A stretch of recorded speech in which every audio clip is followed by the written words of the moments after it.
West ইন্ডিজের বিপক্ষে 3 ম্যাচের ওয়ানডে সিরিজের জন্য দল ঘোষণা করেছে বাংলাদেশ ক্রিকেট বোর্ড বিসিবি। সম্প্রতি আফগানিস্তানের বিপক্ষে খেলা স্কোয়াড থেকে 2টি পরিবর্তন এসেছে। ওপেনার মোহাম্মদ নাইম শেখ এবং পেসার নাহিদ রানা বাদ পড়েছেন। অভিজ্ঞ ব্যাটসম্যান সৌম্য সরকার ফিরেছেন ওয়ানডে দলে, যিনি শেষবার খেলেছিলেন চলতি বছরের ফেব্রুয়ারিতে। এর বাইরে ডানহাতি মিডল অর্ডার ব্যাটসম্যান মাহিদুল ইসলাম অঙ্কন প্রথমবারের মতো ওয়ানডে দলে জায়গা পেয়েছেন। তার এরই মধ্যে টেস্ট অভিষেক হয়েছে।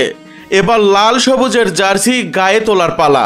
বাংলাদেশ ও ওয়েস্ট ইন্ডিজের মধ্যকার 3 ম্যাচের ওয়ানডে সিরিজ অনুষ্ঠিত হবে যথাক্রমে 18, 21 এবং 23 অক্টোবর। ওয়ানডে সিরিজের সবগুলো ম্যাচেই হবে মিরপুর শেরেবাংলা জাতীয় ক্রিকেট স্টেডিয়ামে। এবার চলুন জেনে নেওয়া যাক ওয়েস্ট ইন্ডিজের বিপক্ষে বাংলাদেশের চূড়ান্ত স্কোয়াডে কারা কারা জায়গা পেয়েছেন।